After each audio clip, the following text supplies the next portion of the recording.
Fala pessoal, mais um aqui, edição do Stable Talks. Hoje estou aqui com o Arthur Ribeiro, que é Head Business Development da RIP aqui na América Latina. Arthur, como é que tá as coisas aí? E aí, cara, tudo certo. Acho que muito trabalho, né? Acho que muita gente está vendo aí que a tese está bombando, então muito trabalho pra gente, que é coisa boa, né? É isso, tá? Graças a Deus o ano começou bem para todos nós, né? Estamos É, surfando essa onda de, aí. de todo lado, é regulação, é cliente, é oportunidade, é política, influenciando também no business, né? Então, enfim, muita coisa legal, muita coisa nova. Não, com certeza.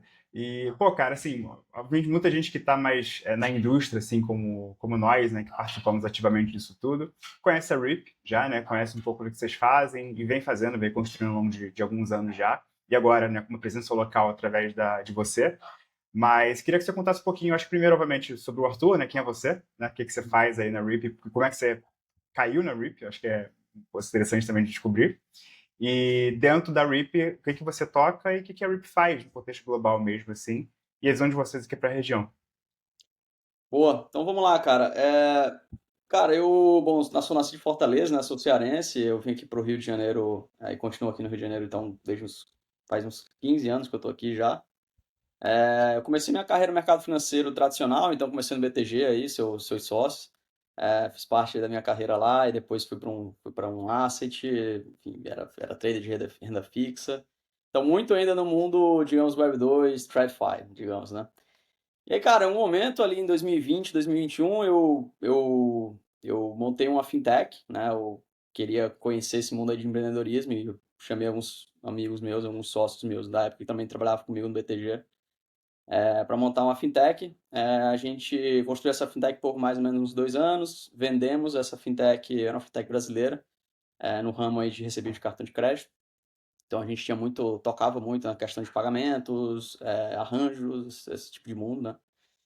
E aí a gente vendeu essa fintech no início de 23, nos juntamos a uma fintech maior aqui, no Brasil, e estávamos lá até recentemente, então eu estava lá até, cara, quase final do ano passado, que foi quando eu, por acaso, conheci o pessoal da RIP, né? Então, já contando um pouco assim, o pessoal da RIP fez uma missão, né? Uma caravana, digamos assim, da China pro Rio de Janeiro, então vieram alguns dos chineses aqui vieram para cá para conhecer o mercado. E aí numa dessa aí, um amigo em comum, acho que o Thiago Rudd, acho que muita gente do meio aí conhece ele.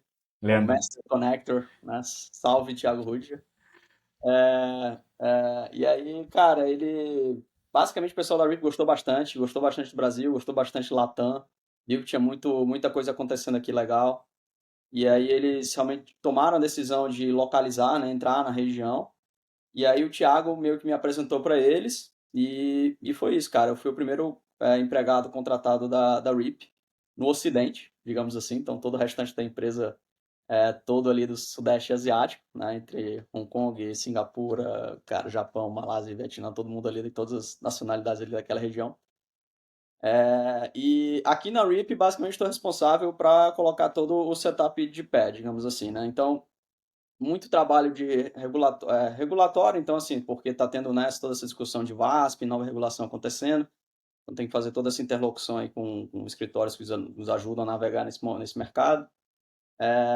Até, cara, setup das empresas que a gente tem que montar, as parcerias com as fintechs, os rails que a gente vai usar via parceiros aqui no Brasil, ou a nossa estrutura bancária aqui no Brasil, toda a questão de produto e também client coverage, né? Então, ajudando com os clientes que nós já temos, não só o Brasil, como o Latam.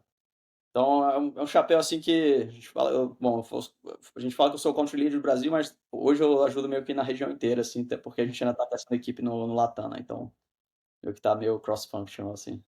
Legal, legal. E hoje o core da RIP basicamente obviamente tem um viés ali de pagamentos, né, do stablecoin payouts, toda essa dinâmica que vocês têm com rails locais na Ásia, e vocês têm uma atuação também aí como provedor de infraestrutura para cartões, etc, né?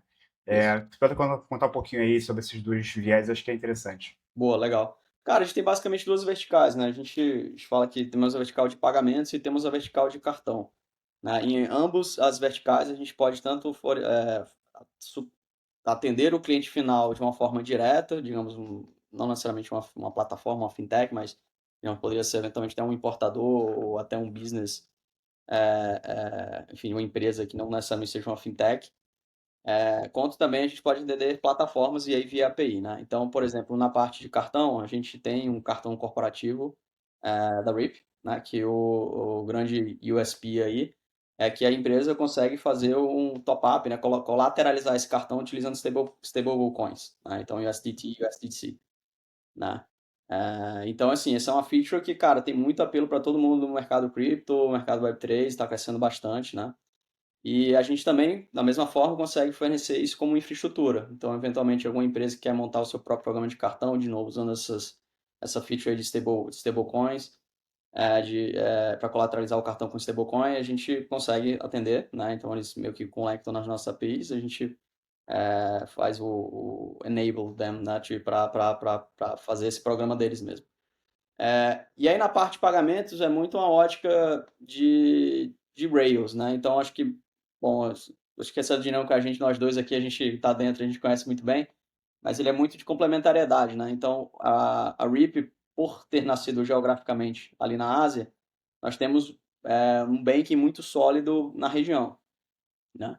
E o que é que isso nos permite fazer? A gente pode chegar em várias outras plataformas de cross-border payments, enfim, outras fintechs aqui que estão atuando no mercado, Brasil, México, Colômbia, Argentina, e a gente basicamente oferece nossas capacidades de payouts ali na região, né? Então, China, Singapura, Hong Kong, né? Os local rails ali de Hong Kong.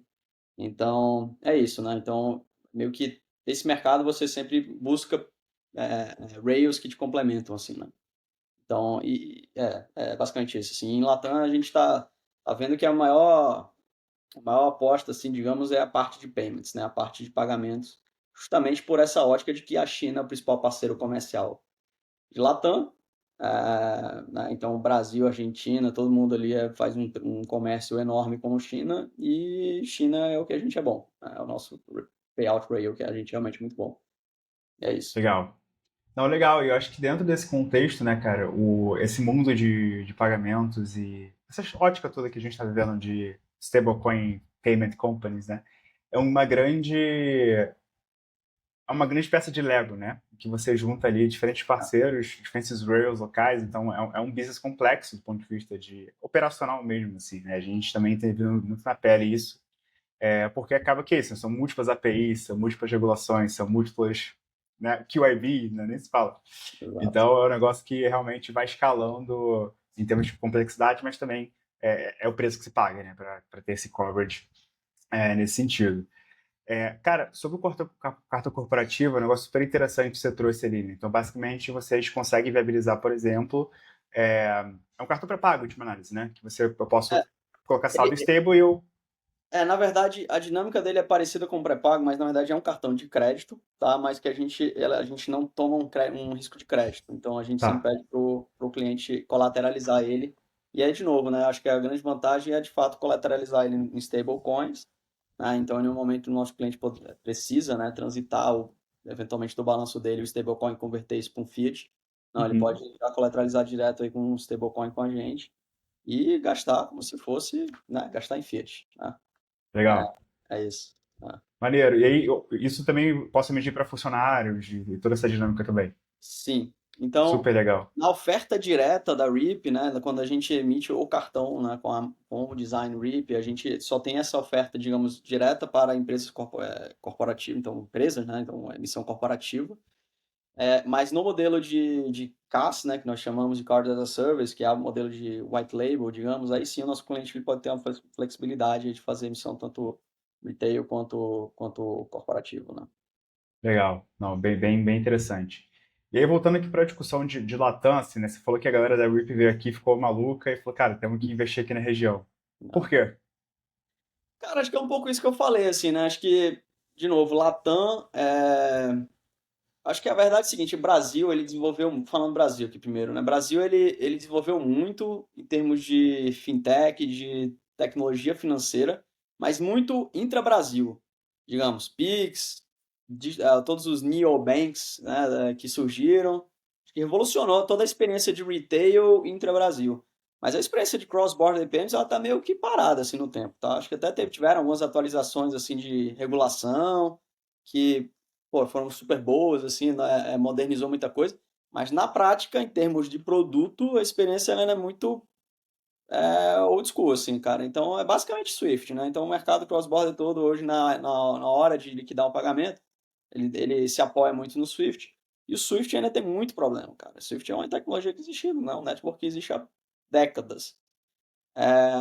E aí o grande problema que a gente escuta falando com o cliente é, cara, tempo de settlement, né? Então tempo de liquidação, que aí, às vezes demora 3, 4, 5 dias, às vezes se perde, porque não sei se é muito claro assim para todo mundo que entende assim, mas o Swift ele é na verdade um emaranhado, né? Você faz uma cadeia de correspondent banks.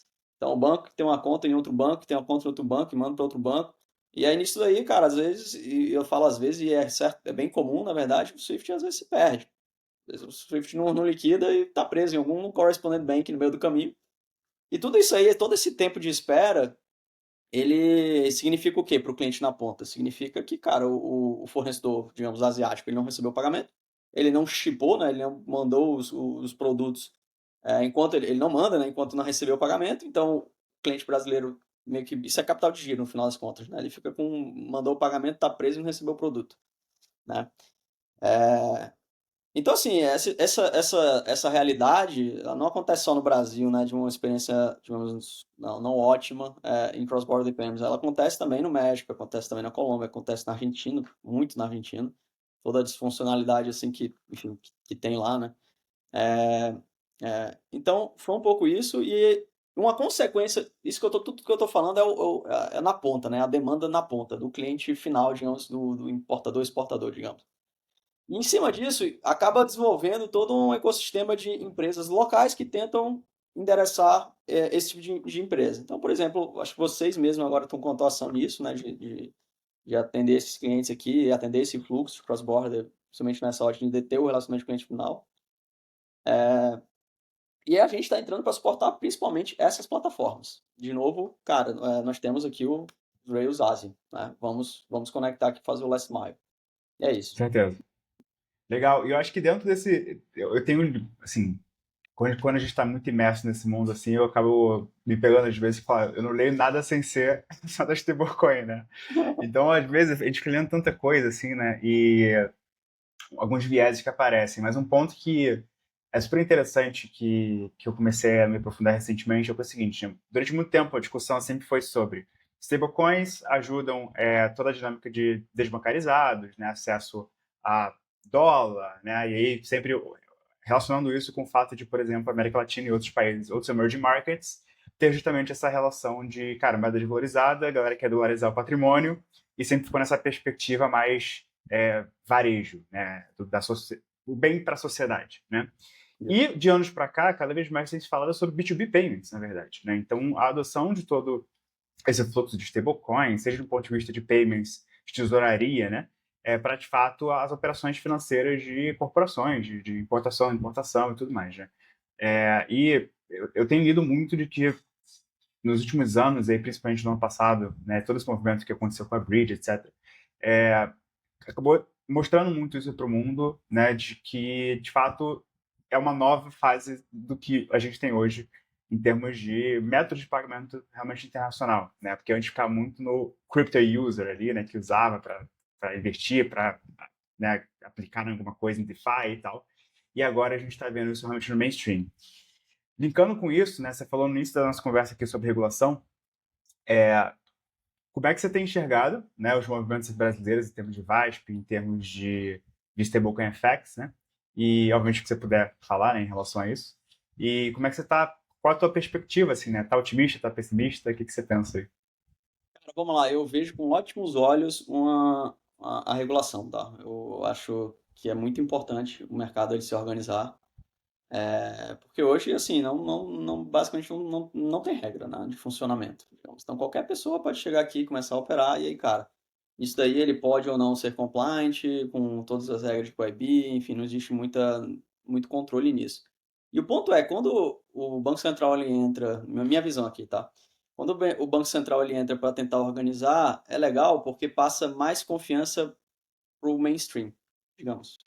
Então, a minha leitura é que com a regulação, por exemplo, cada vez mais as empresas na ponta, né, um importador ou qualquer uma pessoa física ou qualquer pessoa que pensa eventualmente em fazer uma operação que toque stablecoin, ele talvez fique até mais confortável, entendeu? Então isso eu vejo com ótimos olhos, assim, essa tentativa de organizar. Claro que, como é que isso se traduz na prática? Prática, a teoria é outra. Então, assim, a prática é difícil, é desafiador, cara. Então, o Banco Central, ele tá, né, divulgou essas 3 consultas públicas aí, que acho que certamente está todo mundo meio aí acompanhando. Cara, tem muita coisa ali que tá, não tá claro, como na prática vai funcionar, e é desafiador de navegar esse ambiente, né, porque gera muita incerteza, principalmente em empresas, por exemplo, como a Ripple, assim, que são empresas globais que estão fazendo investimento local, é muito difícil você, às vezes, se planejar, né, exatamente em termos de investimento, estrutura, organização, sendo que tem tanta incerteza até de como vai ser, né. Então, assim, é desafiador. Então, é realmente ficar muito próximo aí dos advogados, muito próximo dos reguladores, acompanhando, e é isso. Mas, de toda forma, enfim, o resumo da história é que eu acho que no final vai ser positivo. Talvez no curto prazo o mercado, talvez eles lancem uma primeira regulação e talvez tenha que fazer uns ajustes com o tempo. Tudo bem, faz parte. Gere ruído, assim, para os players aí no curto prazo, médio prazo. Mas no longo prazo eu acho super positivo, tá? E é assim, mas dito isso, comparando com outros países que a gente, que eu olho aqui em Latam, realmente o Banco Central, ele tem um sarrafo, digamos assim, muito alto, né? Em termos de você ser compliant, assim, todas as, pelo menos nos moldes do VASP, né, do licença VASP que ele tá querendo lançar. Porque, claro, por exemplo, na Argentina, no México, você dá 2 palitos assim, você tem lá atividade de, no México é atividade de registro de atividades vulneráveis, né, que é a atividade de cripto. Na Argentina também você meio que paga lá um valor que acho que, se não me engano, são $10.000, ou por aí. E você, em 3, 4, 5 meses, assim, você tem a licença lá de cripto, pode operar, assim. Então, comparando, assim, com o que o Brasil, com o que o Brasil está fazendo, o Banco Central está fazendo, ele que vai ser muito parecido com o que o MP, digamos, o processo de aplicação para o MP, é bem mais complicado do que isso aí que eu estou falando no México, na Argentina, né? Então, assim, é Brasil, cara. O mercado é grande o suficiente, tem volume suficiente que justifica, né, todo esse esforço nosso aqui. Enfim, a oportunidade é muito grande, mas não é fácil, né? Não é fácil. Definitivamente. Não, realmente foi polêmica, né? Todo esse movimento aí. A gente esteve participando É. até juntos aí em alguns momentos, né? Em alguns desses eventos, encontros que Uhum. aconteceram aí para discutir. Realmente ainda tem essa visão, né? Agora que passou a consulta pública, vamos ver aí o que vai vir, né? A gente submeteu, inclusive, 2 papers lá de mais de 20 páginas da nossa visão lá. Imagino que muita gente fez o mesmo, então o Banco Central vai ter um trabalhinho aí para ler isso tudo e depois condensar em alguma coisa, né? Mas realmente, eu acho que entra muito nessa dinâmica, né? Eu acho que tem algumas questões que o Brasil ia fazendo um paralelo, né? Realmente, dada toda a natureza de inovação financeira que a gente trouxe e a robustez do sistema financeiro, acho que o Banco Central realmente jogou o sarrafo lá em cima, muito por conta disso tudo, tentando fazer uma equiparação ao que já existe.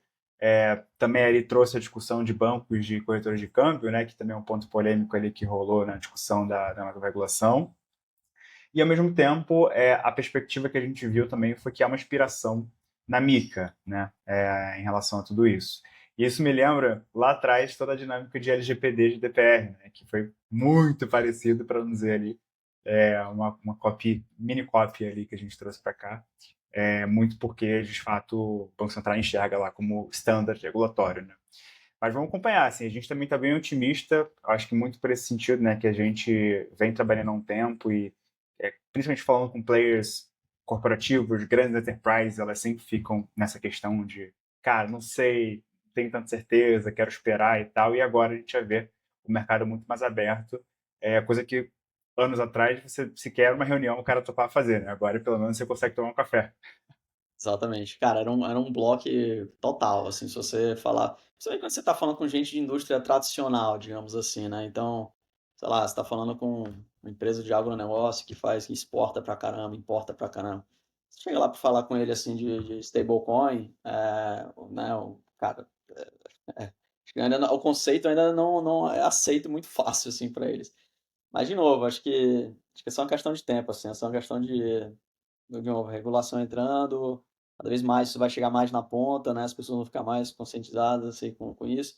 E isso, na verdade, é um trend global, né, cara? Acho que o mundo todo ou está montando a sua regulação em torno aí de cripto e stablecoins, ou, enfim, ou já fizeram, mas meio que, e aí eu acho que tem uma certa tendência disso dos países eles seguirem os outros, né? Então meio que eles pegam inspiração. E é isso, cara, nada, digamos, nada se cria, né? Tudo se copia de alguma forma, É né? Porque aí isso. poupa trabalho, né, também. Então os caras olham lá na Europa, cara, o que esse pessoal já fez aí? Vamos poupar o trabalho, vamos inspirar neles aqui, né? Então, Com é isso. certeza. É, Com certeza. Não, e aí aí realmente o jogo fica outro, né? Fora as questões que a gente já discutiu aqui em termos de requisitos regulatórios, tem toda a dinâmica de travel rule, né? Uma coisa que, por exemplo, o ecossistema aqui não está acostumado, na verdade é essa. Então acho que é, vai ser um desafio grande, mas um desafio que no fim do dia é o que precisa para que a gente consiga realmente é. crescer como indústria aqui, né? Um último comentário nisso é que o que eu acho que vai causar aqui no mercado, cara, é uma consolidação, tá? Então, o que eu acho que vai acontecer é que tem muito player pequeno que opera, que, cara, ele não vai ter capacidade de ser compliant, né, para essas novas regulações. E aí, assim, ou ele, cara, ele vai perder competitividade, vai sair, ou ele vai se juntar a um maior, e é isso. Então, acho que o mercado ele deve passar por uma consolidação, acho que num curto, médio prazo, né? Eu acho também. Acho que deve rolar uma onda de M&As aí, JV, sei lá o que a galera vai inventar, mas acho que realmente. Exato. Porque é isso, realmente, assim, você não tem. A verdade é que o Brasil, apesar de ser um mercado muito grande, em vários sentidos, e ter, querendo ou não, empresas grandes já no ecossistema Uhum. cripto, não tem tantas assim, né? Empresas grandes que têm uma estrutura, uma robustez e tal. Então, eu acho que realmente vai acontecer isso, né? Nesse no curto médio prazo, eu concordo 100%, acho que vai haver esse movimento de consolidação, sim. E depois eu acho que o que vai acontecer são um mercado mais maduro e talvez ali um ecossistema mais robusto nesse sentido, as novas empresas que vão surgir talvez sejam mais capitalizadas, então o ecossistema esteja mais aberto até do ponto de vista de investimento, né? Porque falando de venture capital, falando de ecossistema de VC, a verdade é que não tem tanto VC que investe na indústria, né? Tem pouquíssimos aí que já Exato. se arriscaram. Agora, com essa onda aí, Agora tem tá bastante aparecendo. gente olhando. Exatamente. Mas vamos ver se o negócio que é pelo hype ou se realmente vai É. ficar na indústria. Cara, eu diria assim, minha leitura disso eu diria que desde a aquisição lá da Bridge pela Stripe, né, cara, isso aí acho que chamou a atenção de todos os VCs aí do planeta aí, que pelo menos para entender o que é que aconteceu. Porque acho que muita gente ali até hoje acho que não entendeu ali, cara, como assim, né? Como é que uma empresa como a Stripe compra por um bi 100, se eu não me engano, essa Bridge, que não tinha uma receita assim tão relevante, né? Então realmente foi um múltiplo de receita absurdo. Então, cara, o que é que eles estão vendo que eu não estou vendo, né? Então, Total. eu acho que aconteceu um pico de interesse muito grande e curiosidade muito grande dos VCs. Eu acho, assim, aí, como é que... Isso não necessariamente se converte em uma tese, efetivamente, dentro deles lá, né? Mas, enfim, acho que é o primeiro passo. Acho que alguns deles, assim, estão começando a desenvolver teses e começando a, de fato, botar dinheiro, investir em empresas do meio, mas ainda tem vários outros que ainda estão nesse primeiro estágio ali de entender, né? Então, total, a gente tem visto muito isso, assim. E tanto é que uma consequência disso é que você está vendo aí que, cara, cada semana que passa surge uma nova empresa, uma fintech aí que também quer fazer, também quer tocar stablecoin, né? Entrar nesse segmento aí, nesse mundo de pagamentos com stablecoins e ganhando eficiência, né?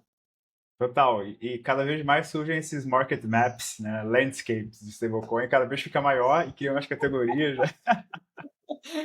Exatamente, cara. O Daqui a pouco negócio tá. tá igual AI, cara. Igual AI, É, que é difícil, né? Mas, cara, é isso, cara. Toda semana que passa esses maps aí estão ficando enormes aí. pois é, cara. E realmente o ecossistema está crescendo demais, assim. E É, falando de ecossistema, você já teve a oportunidade de passar um tempo lá na Ásia com a galera da RIP? sim. Já. E, pô, como é Eu. que é o ecossistema lá, assim?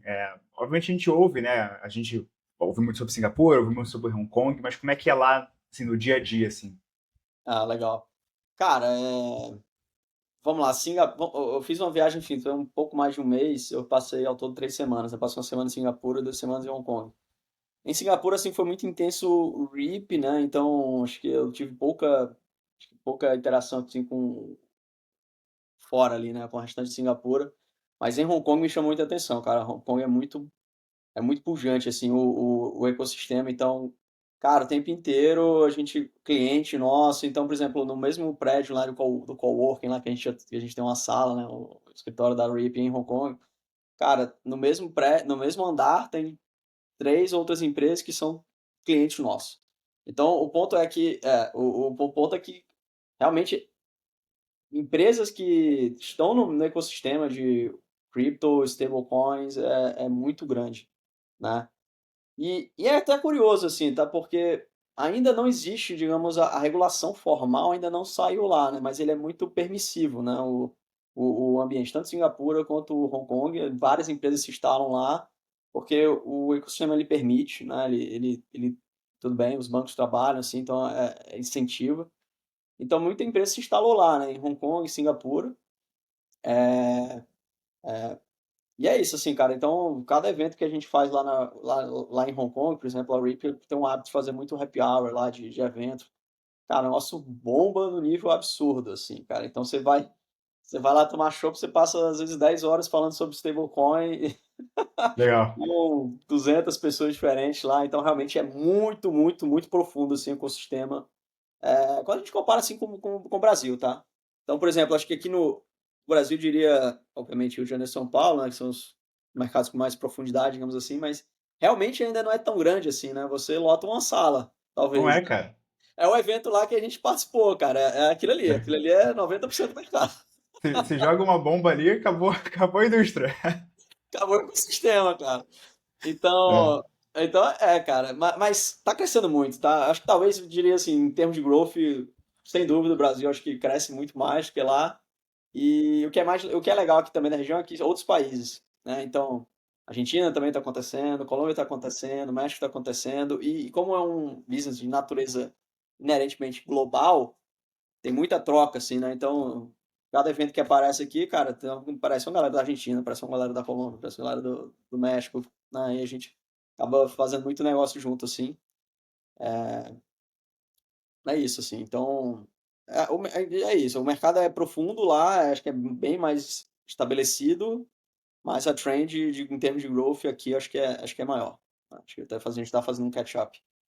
Legal, legal. E eu acho que aqui tem um movimento, começou um movimento lá atrás, né, de ofertar cripto, né? Acho que é o primeiro momento o primeiro movimento que todo banco faz, né? É ofertar cripto, a Bitcoin Ethereum, pra galera comprar. Uhum. Aí depois, com toda a pauta de Drex e tal, veio o hype da tokenização, né? Que, querendo ou não, né, dado o que está acontecendo com a agenda do Drex, deu uma parada, assim, né? Não parada, mas deu uma desacelerada, vamos dizer. E aí eu acho que o ecossistema começou a perceber que, independentemente de Drex, hoje já tem muita coisa para fazer com cripto e com muita coisa que, de fato, está no dia a dia, né? Que eu acho que era isso que faltava, né, de fato, para o ecossistema aqui abrir mais, né? Porque ficava muito naquele campo de, cripto ou é para investimento, para Isso, eu comprar ali para o varejo, então até para fundo, para institucional, isso. ou é uma agenda de tokenização que vai demorar sei lá quantos anos, porque a gente depende que o Drex esteja 100% live para isso, né?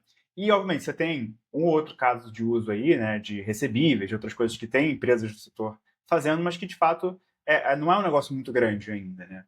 E aí, acho que agora, com todo esse movimento de pagamentos, eu lembro do setor de câmbio e tal, o mercado falou, opa, eu acho que já consigo usar esse negócio aí, né? Já vai me trazer um benefício. Regulação, ainda que não tenha nada, tem uma galera fazendo, né? Tem boas práticas, pelo menos hoje em dia, com quem já faz. Então, acho que já dá para usar esse negócio. Então, acho que é muito esse movimento que a gente tem visto, principalmente de empresas mais tradicionais, né? Grandes bancos e tal, que estão começando a explorar desde um viés ali mais experimental, as clássicas POCs ali, né? Que banco adora fazer, mas principalmente ali, de fato, já pensando em solução, né? Isso que está sendo mais interessante dos pontos de contato que a gente tem visto, assim. Você tem tido experiências similares do teu lado aí? Cara, com certeza, assim, cara. E eu acho que assim, quando você coloca o stablecoin, até fazendo um parâmetro com o que é o incumbente, o sistema incumbente hoje, que é de novo o Swift, né? Você só consegue melhorar até certo ponto o Swift, né? Porque, de novo, cara, a tecnologia. fazer um exemplo aqui, é como se fosse você tentar otimizar a TED e a DOC para tentar chegar o mais próximo possível na experiência do Pix. Cara, Exato. assim, pode fazer um monte de parafernália e tentar otimizar e usar, às vezes, uma liquidez para fazer um pagamento instantâneo ali no meio. Mas no final do dia, o mais eficiente mesmo vai ser quando você tem uma tecnologia nova, cara, que foi feito para ser eficiente, entendeu? E acho que esse é o exemplo, assim, cara, que eu vejo, né? Então, acaba ficando muito óbvio para todos os players de que, cara, realmente essa tecnologia ela tem muita eficiência a ganhar. Isso significa mais negócio para mim, significa mais negócio, mais eficiência para o meu cliente na ponta. Então, sim, total. Então, grandes players, né, bancos, instituições financeiras em geral, assim, eles estão se movimentando, né, cara? Acho que se você vê, por exemplo, o Bradesco tá fazendo um negócio lá com a Parfin, né, com stablecoin. E, cara, então isso aí, se isso não é um sinalizador enorme, assim, de confiança dos incumbentes, né, até os grandes bancos, né, estão se posicionando dessa forma, assim, cara, isso é um sinalizador enorme pro restante do mercado, né, de que isso aqui realmente veio para atacar ou ficar no mainstream, assim, né, realmente difundir, assim, para todo mundo.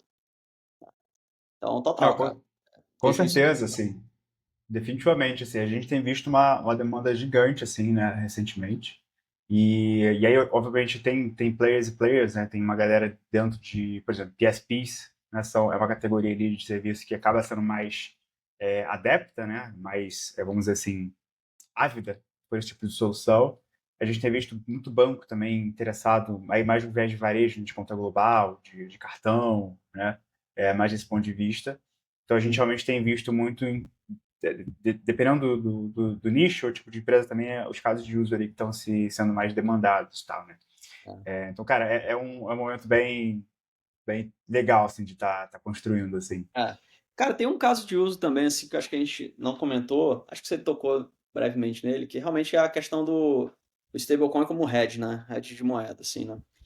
É, e, e aí, tentando colocar só na ótica mais de empresas, realmente tem países, cara, que as empresas, ela não, ou tem zero ou próximo de zero acesso a dólar, né? Digamos assim, né? Então, por exemplo, acho que Bolívia é um país que é assim. Então, você gera uma disfuncionalidade enorme, né, de empresas que, cara, precisam de dólar fazer negócio externo e acabam fazendo um monte de puxados, talvez saindo da moeda local direto para uma moeda final, e aí toma muito spread, é muito caro.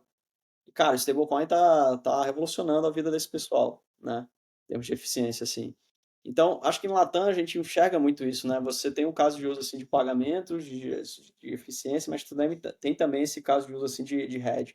Acho que aqui no Brasil é menos, tem menos, mas é algo que você vê muito aí na Argentina, você vê muito na Bolívia, cara, Venezuela também, acho que o pessoal está tentando o máximo possível e também para fugir da moeda local, assim, né? Então, tem também esse caso de uso assim de hedge, né? E eu acho que esse caso de uso ele realmente é muito inerente aqui, digamos, a Latam e talvez África, né? Com certeza.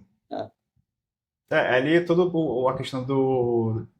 Tem dois viés, já a desbancarização, né, se for uma isso, questão, o on-chain banking, né, que tem sido chamado aí, isso.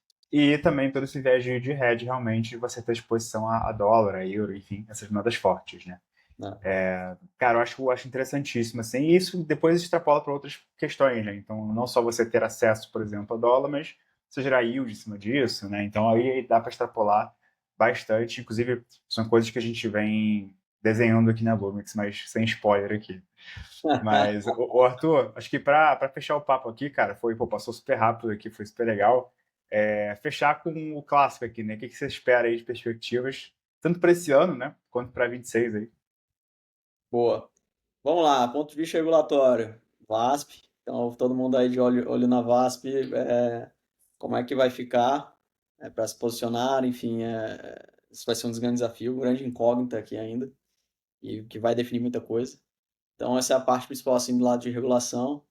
Cara, em lado tem uma parte também super importante, que é o que a gente sempre depende, que é o lado do banking. Então, cada vez mais os bancos terem mais apetite de trabalhar com players que tocam stablecoin, né? Utilizam esse caso de uso de intermediação de pagamentos, digamos assim, que toca stablecoin, que hoje não é todo mundo que tem esse apetite, mas está aumentando. Então, acho que a visão aqui é realmente isso continuar e deixar a vida mais fácil, né, para quem está posicionado nesse mercado. E, cara, adoção. Realmente a gente cada vez mais vê a adoção chegando na ponta, né, cada vez mais empresas querendo tocar e topar trabalhar com esse tipo de tecnologia e que isso se traduz em mais negócio, né, mais crescimento, cara. Não só o Brasil, o Latam inteiro. Então, Argentina, México, Colômbia, esses países, assim, principalmente que é o que a gente tá explorando, assim, né? É isso. Acho que essa trend vai acontecer. Legal. Não, a gente também tem acompanhado muito esse movimento desses 3 países, principalmente. Colômbia, especificamente, para a gente tem Legal. pipocado bastante coisa. E eu confesso que meses atrás eu não tinha essa visão, né? E começou a aparecer, eu falei, cara, por quê, né? Aí eu É, comecei a realmente cavucar e vi que realmente tá todo mundo meio que passando por isso agora em relação à Colômbia. México, com certeza, ele tem ali um caso de uso clássico de tempos, né, de remessas e tal, né, principalmente US e México, e agora expandindo para outras casas de uso. Então, realmente, eu acho que é um momento muito legal assim, de trabalhar e, cara, a Latam tem cada vez mais mostrado ser um grande hub, né, para todo esse ecossistema, né? exatamente. Exatamente. Então é isso, cara. Latam tá sendo muito visado, assim, cara. Muita empresa, não necessariamente que quer atender o cliente final aqui, né? Então, por exemplo, a gente aqui, o foco muito é suportar em plataformas aqui, né? Então a gente quer que as plataformas aqui vençam e é basicamente dando os nossos rails assim que a gente tem que faz muito bem, que é em outra geografia do mundo, né? Mas é isso, assim, acho que tem muita gente olhando Latam e África também. África tá muita gente É, olhando também. Né? Nigéria, sempre falo muito bem de Nigéria, Nigéria, cara, Nigéria é tá? bizarro, assim, não sabia nada assim de Nigéria, sendo bem sério, é Também totalmente não. até uns. Até entrar na RIP aqui, cara. Mas, cara, quando eu entrei, eu vi que é um mar, assim. O mercado é muito profundo na Nigéria. Sim. Bizarro, assim, né? E, e é isso, assim. Muita gente nesse espaço, né, de stablecoin, pagamentos com stablecoins, tentando se posicionar lá. Total. Passei pela mesma experiência nos últimos É, meses também, dessa descoberta, né, de exato. Nigéria também. E a África realmente mostrado ser um ótimo mercado. Mas, Arthur, cara, super obrigado pelo papo. Passou super rápido aqui. A gente já troca ideia há um tempinho, agora só um papo mais formal aqui, com tempo marcado, né?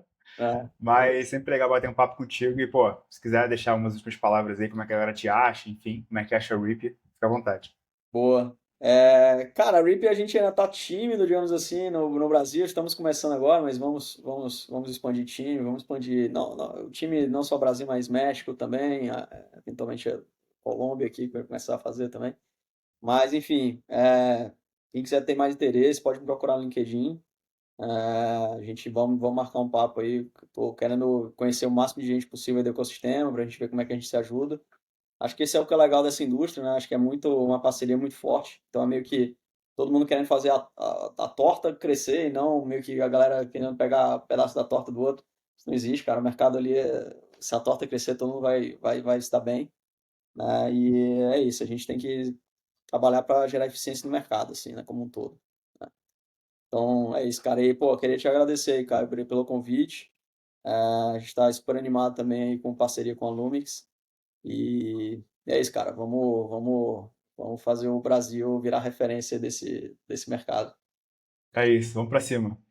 E pessoal, ó, em breve mais um episódio de Table Talks. A lista de convidados está interessantíssima. Tô até surpreso, vai, com quem eu tô conseguindo chamar e já ter de episódio aí no curto prazo, né? Eu tô super feliz com isso.